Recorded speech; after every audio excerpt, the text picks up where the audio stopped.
देखो आप सभी लोग, आप सभी को नए साल की हार्दिक शुभकामनाएं। और हमारी 2-3 दिन की जो क्लासें छूट गई, नहीं हो पाई, शरीर अस्वस्थ था इसलिए नहीं पढ़ा पाए हम। तो आप लोगों को हो सकता है इसमें समस्याएं आई हों कि लेट क्लास चल पाई। तो अब आज से अब हम प्रयास करेंगे आपकी क्लास A को न मिस हो, सब कंटिन्यू चलती रहें और भगवान आपका जीवन मंगलमय और सुख सुविधाओं से भरा रहे। तो देखो बच्चों, हमने कहा था कि आपकी जो फिजिक्स क्लास चलेंगी वो बनाते चलेंगे। ये पहले आप लोग समझ लो, आज आपके लिए कुछ ऐसी चीज़ें लाए हैं जो परीक्षाओं के अलावा आपके जीवन में किसी भी परीक्षा में शिखर तक पहुंचाने के लिए पूछी जाती है। ये क्या है? मानव शरीर की आनुवांशिक बीमारियां हैं। मानव शरीर में बहुत सी बीमारियां ऐसी पाई जाती हैं जो एक पीढ़ी से आगामी पीढ़ी तक दर पीढ़ी चला करती, एक पीढ़ी दूसरी पीढ़ी, दूसरी पीढ़ी तीसरी पीढ़ी। आप लोगों ने देखा होगा बहुत बच्चे ऐसे होते हैं, उनका कुछ ओंठ कटा होता है, कान दबा होता है, इससे समस्याएं देखी होंगी। और देखा होगा बहुत से लोग देखे होंगे आपने जिनमें आनुवंशिक विकार पाए जाते हैं जो एक पीढ़ी से आगे की पीढ़ी में चलते हुए जाते हैं। तो आज हमको सिर्फ सीखना क्या है कि मानव शरीर की आनुवंशिक बीमारियां कौन कौन सी हैं और इनको क्या क्या कहते हैं। देखो ये कैसे होती है कि मानव शरीर में अनेक प्रकार की आनुवंशिक विकार पाए जाते हैं। ये कैसे होते हैं? ये उत्परिवर्तन होते हैं। इसमें एक जीन में कोई प्रकार का इफेक्ट आ जाता है और आगामी पीढ़ी हमारी बिगड़ती चली जाती है। इसमें ये आवश्यक होता है कि भाई ऐसा नहीं कह सकते कि माता पिता के जो लक्षण चल रहे हैं उनमें किसका आ सकता है, और ऐसी समस्याओं का आज तक कोई निदान नहीं मिल पाया जो आज तक ऐसी बीमारियां पाई ही जाती हैं। तो ये कैसे होती हैं? दोषपूर्ण जीन के कारण होती हैं, उत्परिवर्तन होते हैं। ये खासकर बच्चों में अधिकतर देखे जाते हैं। तो आपको एक एक करके मैं सभी प्रकार की आनुवंशिक बीमारियों के बारे में बताऊंगा और आप लोग आगे देखते जाते हैं। देखो पहले एक बात सुनो थोड़ी। आपने देखा होगा, हमने सबने देखा कि परिवर्तन लगातार हो रहे हैं। जैसे पहले का मनुष्य और आज के मनुष्य में बहुत से परिवर्तन हो गए। पहले खूब लंबे चौड़े लोग हुआ करते थे, अब दर पर दर कम होती जा रही समस्याएं हैं। आप लोग रोज़ देखते हो नए नए बदलाव हमारे अंदर आ रहे हैं। ये और बात है, लेकिन बीमारियां और बात हैं। ये हैं मानव शरीर की आनुवंशिक बीमारियां जो दिन प्रतिदिन ऐसा नहीं कि सब में हो रही हैं, हाँ लगभग देखने को अधिकांश लोगों में आजकल मिल रही हैं। ये कैसे होती है? जीन में कोई परिवर्तन हो जाता है या जीन का सही प्रकार से कार्य नहीं करना, उस परिवर्तन के द्वारा ये सब हो जाती है। तो बच्चों हम लोग एक एक करके सभी बीमारियों को देखना प्रारंभ करते हैं। सबसे पहली होती बाल स्थिरक्षय या भूरा स्थिशोध। इसमें क्या होता है? देखो बाल स्थिरक्षय क्या है? क्या इसको हम कहते हैं एक्रेडोप्लेजिया कहते हैं। एक्रेडोप्लेजिया कहते हैं इसको। इसमें क्या होता है? अंग कम हो जाते हैं, बौनापन या नाटापन की शिकायतें ज़्यादा मिला करती हैं। अंग कम या बौनापन, देखो जहाँ तक देखा जाए ये समस्या एक आम समस्या बन चुकी है। बौनापन या नाटापन अक्सर देखने को मिल रहा है, लगभग सभी में थोड़ा बहुत होता है। इसमें क्या होता है? देखो सबको पता है 40 गुणसूत्र मानव के होते हैं, 23 जोड़ी होते हैं, जिसमें से गुणसूत्र नंबर 4 ये परीक्षा में पूछा गया है। हमने वहाँ से आपको बताया गुणसूत्र जो 4 हमारा है यही वो गुणसूत्र है जो लंबाई को बढ़ाता है, शरीर के आकार में वृद्धि करता है। तो अगर कोई पूछे कौन सा गुणसूत्र लंबाई में आकार को बढ़ाता है तो आप कह देंगे गुणसूत्र नंबर 4 लंबाई को देता है। तो गुणसूत्र 4 जो है ये बिगड़ जाता है, इसका असंतुलन हो जाता है, जिससे अस्थियां और हड्डियों की लंबाई एक औसत में हो जाती है, ये बढ़ती ही नहीं है। तो इसे कह सकते हैं बौनापन या नाटापन आ जाता है और विकास रुक जाता है। तो ये हम लोगों ने क्या सीखा कि बाल स्थिरता क्या है? इसमें क्या होगा? अंग कम हो जाते हैं या नाटे कद या बौनेपन की शिकायतें अक्सर मिलती हैं, ये आम बीमारी है। और इसमें हड्डी का विकास रुक जाता है। जो गुणसूत्र हमारा 4 है वह सबसे अधिक प्रभावी हो जाता है, इसलिए विकास रुक जाता है। दूसरा बेटा इसमें होता है सीलिएक रोग। ये इम्पॉर्टेंट है, परीक्षा के लिए ज़्यादा इम्पॉर्टेंट है। इसे हम पाचक विकार भी कहते हैं। सीलिएक रोग को क्या कहते हैं? पाचक विकार। अब देखो आप समझो पाचक विकार क्या है। देखो आप समझो हम लोग जो कुछ खाते हैं, अनाज वगैरह लेते हैं, गेहूँ जो सब अनाज खाते हैं, इनसे क्या होता है, ये सब खाते हैं, पचाते हैं जब, तो ग्लूटेन जो बनता हमारा है, ये ग्लूटेन प्रोटीन जो है यही तो हमारा विकास करता है। और ये जो है प्रोटीन सही से ढंग से काम ही नहीं करता। जिस प्रोटीन का काम होता है विकास करना, वो प्रोटीन काम नहीं करता, और वही प्रोटीन जाकर आंतों की दीवारों पर चिपक जाता है। ये खासकर बच्चों में बहुत दिखाई देता है। क्या होगा इसमें, बच्चे को कब्ज की शिकायत बहुत बनी रहती। खाना खाएगा, लैट्रिन तुरंत जाएगा, बार बार लैट्रिन जाएगा। उसको एक प्रकार समझ लीजिए कि लैट्रिन संबंधी समस्याएं अक्सर बनी ही रहती हैं। कब्ज की शिकायत वगैरह सब इससे होती। अब आप समझो, जब हमने खाना खाया उससे पेशियों का विकास हुआ ही नहीं, वो खाना जो हमने खाया वो अपचित होकर निकल गया। भाई ऐसे खाया वो निकल गया, उसने सही पाचन ही नहीं हो पाया। जब तक खाने का सही दहन पाचन नहीं होगा तो क्या वो सब कुछ दे पाएगा जो हमको चाहिए, नहीं दे पाएगा। तो शरीर में समस्या बनेगी नहीं बनेगी, बनेगी। तो ये पाचन समस्याएं जितनी भी होती हैं सब इसी के चक्कर में होती हैं, जिससे विकास रुक जाता है। और जब विकास रुक जाएगा तो कद छोटा और नाटा तो हो ही जाएगा। तो इसमें क्या होता है, अनाजों से प्राप्त ग्लूटेन प्रोटीन विपरीत कार्य करता है, हमारी आंतों में सूजन आ जाती है, पेट दर्द, कब्ज जैसी शिकायतें अक्सर बनी रहती हैं, खासकर बच्चों में अधिक पाया जाता है। अगला देखो आपका है, देखो अब आगे देखो संयुक्त जुड़वा क्या होता है और सामान्य क्या होता है। देखो सामान्य जुड़वा वो होता है कि आराम से, मैं कोई टेंशन ही नहीं, उसमें कोई समस्या थोड़ी होगी, दो बच्चे पैदा हो जाएंगे। हाँ ये बात और है, उनके रंग अलग हो सकते हैं या रंग रूप समान हो सकते हैं, शकल एकदम समान होगी या भिन्न भिन्न हो सकती है, एक लड़का एक लड़की हो सकता है या दोनों एक समान हो सकते हैं, ये हो सकता है, ये और बात है। लेकिन इसमें है क्या, संयुक्त जुड़वा। संयुक्त माने क्या होता है, मिला जुला। सामान्य माने अलग अलग, संयुक्त माने एक में। तो जो संयुक्त जुड़वा कैसा होता है, सामान्य कैसा होता है। सामान्य जुड़वा कैसा होता है ये आप जान लो। देखो संयुक्त जुड़वा वो है जो एक में मिला होगा। सामान्य बता दिया हमने कि जुड़वा बच्चे दो हो सकते हैं, ये तो आप जानते हो कैसे कैसे होते, बता चुके पहले थे हम। ये कब होता है, निषेचित अंडाणु जो है कोशिका 12वें दिन बढ़ जाती है 2 कोशिकाओं में, और आराम से 2 बच्चे उससे हो सकते हैं, ये तो और बात है। परंतु इस विभाजन में यदि अधिक देरी हो गई तो बच्चे पैदा हो जाएंगे संयुक्त जुड़वा। विभाजन सही से हो गया तो 2 बच्चे पैदा होंगे, वो कैसे होंगे, सामान्य होंगे। अब विभाजन में हो गई देरी तो बच्चे कैसे पैदा होंगे, संयुक्त। अब संयुक्त माने क्या होगा, मिले जुले हुए होंगे। क्या क्या मिला होगा, आपस में चिपके होते हैं किसी न किसी प्रकार से। इनमें आप बहुत ध्यान से देखो कैसे कैसे हो सकते हैं। अब इसमें विभाजन में देरी होगी तो किस किस टाइप के बन सकते हैं। देखो पहला देखो, थोरोकोपिगस कैसे होते हैं। ये बच्चों की प्रजातियां होती हैं थोरोपेगस। इसमें क्या होता है भैया, बहुत से बच्चे 40% आजकल ऐसे देखे गए हैं कि जिनमें छातियां जुड़ी होती हैं, छाती आपस में जुड़ी होगी उनकी, वो एक में सटे होंगे, चिपके होते हैं। डॉक्टर लोग उनको ऑपरेशन करते अलग अलग करते हैं, फिर भी वो जीवित नहीं रह पाता है, क्योंकि हृदय भी आपस में जुड़ा होता है, छाती जुड़ जाती है आपस में, तो उनका जीना तो असंभव ही है। तो 40% बच्चे ऐसे होते हैं इस आनुवंशिक बीमारियों के जो छाती से जुड़े होंगे, एक दूसरे में संपर्क में रहते हैं, आराम से एक चपके होते हैं बिल्कुल, उन्हें क्या कहते हैं, थोरोकोपिगस होते हैं। ये छाती से जुड़े होते हैं। ये बचते तो हैं नहीं, मतलब मरना तो संभव है इनका है, इनका कोई इलाज नहीं होता। ऐसे बच्चे 40% होते हैं।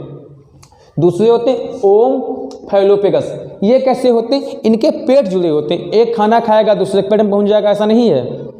उनके पेट आपस में सटे होते हैं, पेट जुड़े होंगे और पाचन तंत्र भी जुड़े होते हैं। अच्छा, अब समस्या ये होती है कि उनको क्या होता है, ये मान लिया खाना खा रहा है, दूसरे खाना कैसे पहुंचेगा, ये समस्या, ठीक, या वो खाए तो उसको पहुँचे, तो ये समस्याएं बहुत लगी रहती हैं। तो इनमें क्या होता है, उनके पेट एक ही होगा, पेट जुड़ा होगा, शरीर अलग अलग होगा, पेट एक हो जाएगा।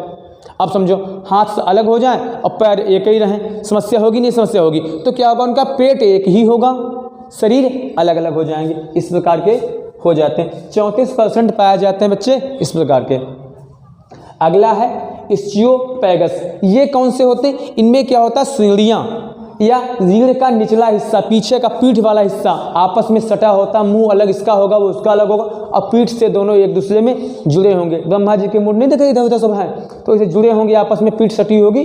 तो ये बच्चे, इनमें क्या होता है, या तो हाथ 2 हो जाएंगे तो 4 पैर हो जाएंगे, या 4 पैर हो जाएंगे तो हाथ 2 हो जाएंगे, ये समस्याएं बनी रहती हैं। तो इनके ऑपरेशन वगैरह कराए जाते हैं फिलहाल, लेकिन ऐसे बच्चे 6 माह से अधिक नहीं जीते हैं। तो ये आपके आते हैं, इनमें पीठ का जुड़ा होना आपस में पाया जाता है।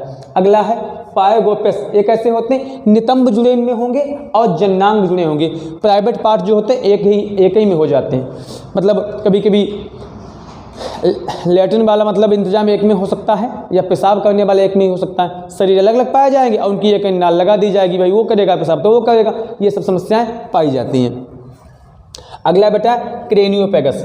अब देखो समझो, आपने सुना होगा, इसको कैसे याद कर सकते हैं, क्रेनियम मानव सुना होगा, पुराने हुआ करते थे। उनमें क्या होता था, सर जो होता था जुड़ा होगा आपस में, और सर का जो पीछे जो मस्तिष्क होता है पीछे हट जाता है और एक दूसरे में उनके सर चपक जाते हैं। तो ये बहुत मंद बुद्धि के बच्चों, बहुत छोटे बच्चे रहते हैं इससे, और बहुत ही जल्दी लगभग 2.5 से 3 साल में इनकी मृत्यु हो जाती है, महीने में भी हो सकती है। ये क्या होता है, इनका सर जुड़ा होता है और मस्तिष्क एक ही होता है। ऐसे बच्चे 100 में बहुत कम पाए जाते हैं, 100 में 2 ही होते हैं, मात्र 2% बच्चे इस टाइप के पाए जाते हैं। और बेटा आखिरी है परजीवी जुड़वा। परजीवी जुड़वा कैसा होता है, 2 बच्चे पैदा होंगे, एक में ही चपके होंगे, एक बड़ा हो जाएगा और एक छोटा चपका रहेगा उसके, मतलब औसत दर्जे से छोटा। एक खाना खाएगा दूसरे को खाना मिलेगा, मतलब पूरा बड़े पर डिपेंड रहता है। छोटा वाला, छोटा बच्चा जो चपका होगा वो डिपेंड होगा बड़े पर। अब वो खाना खाएगा तो वो भी उसमें जिएगा, वो श्वसन क्रिया करेगा, या वो पानी पिएगा तो उसको मिलेगा, मतलब बड़ा पर डिपेंड छोटा। यदि छोटे को आप काट के अलग कराओगे तब भी बड़ा संकट में जी नहीं सकता, और अगर बड़ा मर जाएगा छोटा तो उससे भी मर जाएगा। क्या बोलते हैं, एक दूसरे पे आरोपित ही है, भाई वो नहीं खाएगा तो उसे मिलेगा कैसे। तो इसे कहते हैं परजीवी जुड़वा बच्चे, जो एक दूसरे पे आधारित होते हैं। तो अब आगे देखो आप लोग, इसमें देखो कुछ ऐसी बीमारियां होती हैं जैसे एक पीढ़ी से आगामी में देखी जाती हैं। जैसे आपने सुना होगा मिर्गी आना वगैरह होती कि माता को आती है पिता को आती तो आगे भी आती रहती हैं, ये बात और है। अब समझो बात मेरी, जैसे मान लिया किसी लड़की को इस प्रकार की समस्याएं हैं और उसकी यदि संतान लड़की ही होगी तो उसको वो समस्याएं जा सकती हैं, और लड़का होगा उसको समस्याएं ये नहीं जाती।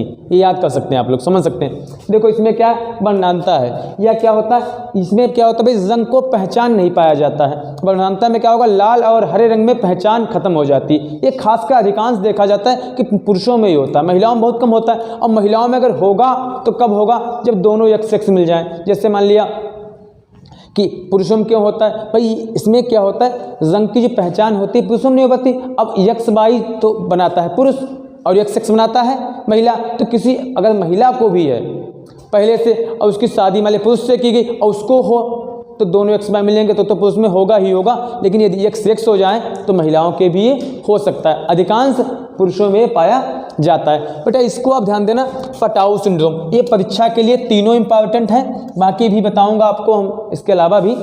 पटाऊ सिंड्रोम में बहुत इंपॉर्टेंट है।